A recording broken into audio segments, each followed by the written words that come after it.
नमस्कार, news track के Y factor में आपका स्वागत है। मैं हूं योगेश मिश्र। अपनी ही पार्टी और पार्टी से बेदखल हो जाना, अपनी पार्टी की सरकार बनाना और अपने भाई को मुख्यमंत्री बनवा देना, अपनी समूची पार्टी में छाया अध्यक्ष या छाया नेता के रूप में लंबे समय तक काम करना, लेकिन पार्टी में उत्तराधिकार के नाम पर कुछ भी नहीं मिलना। यही नहीं, पार्टी में उत्तराधिकार के नाम पर नए नेता का चयन होता है तो नया नेता मंत्रिमंडल से बर्खास्त कर देता है।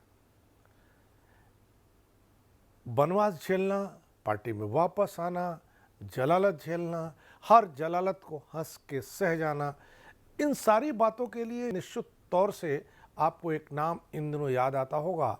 वो नाम है शिवपाल सिंह यादव का।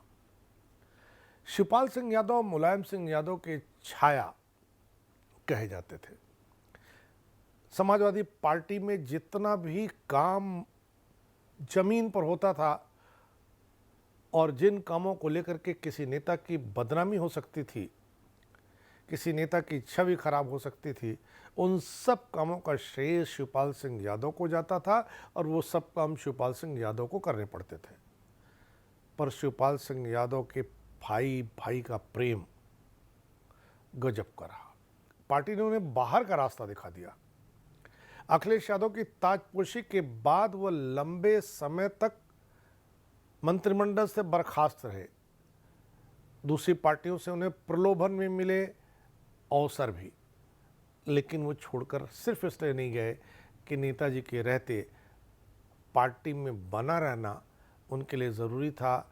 अगर वो कहीं जाते तो नेताजी को दुख होता।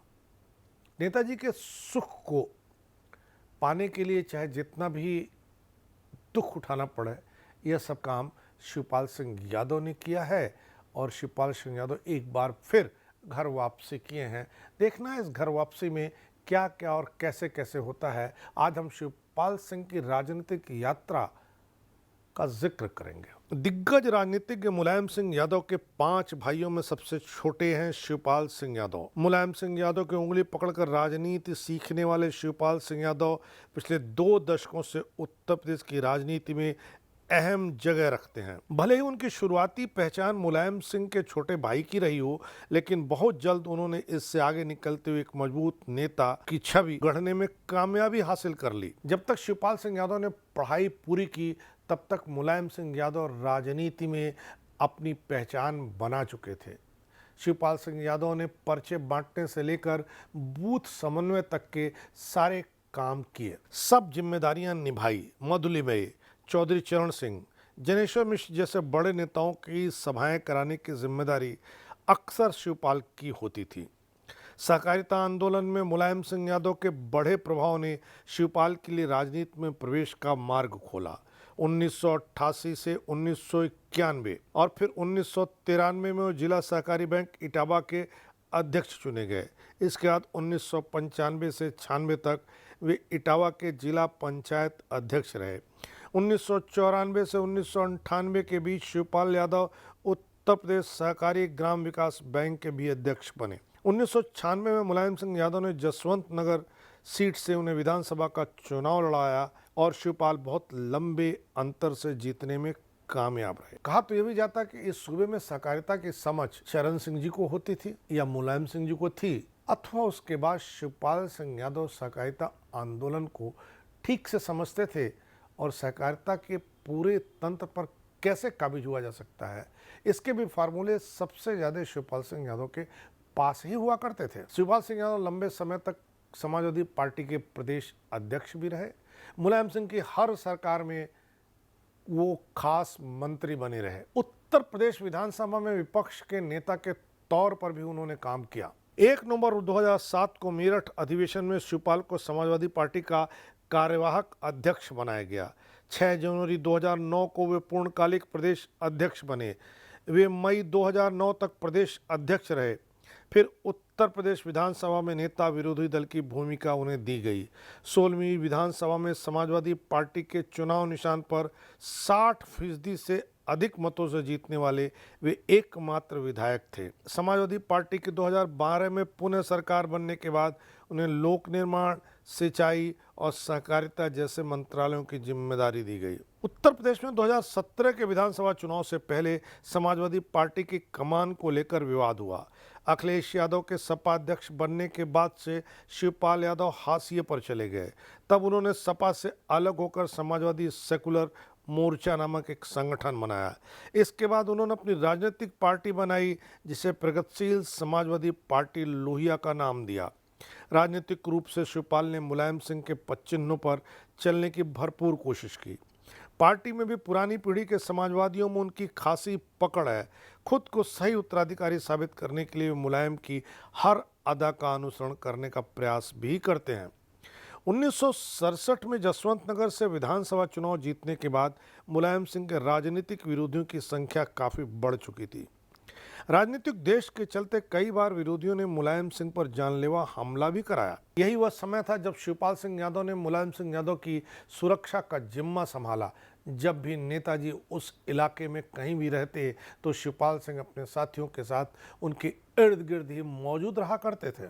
शिवपाल और उनके साथियों को काफी सतर्क रहना पड़ता था। कई रातें जागनी पड़ती थी, हर चीज का ख्याल करना पड़ता था। 23 मई 1981 को शिवपाल यादव की शादी हुई। उनकी पत्नी सरला यादव हैं। आदित्य उनका बेटा है और अनुभव बेटी हैं। 6 अप्रैल 1955 को सैफई में जन्मे शिवपाल सिंह यादव ने प्रारंभिक शिक्षा गांव की पाठशाला से पूरी की। इसके बाद उन्होंने करहल के जैन इंटर कॉलेज से हाई स्कूल और इंटरमीडिएट किया।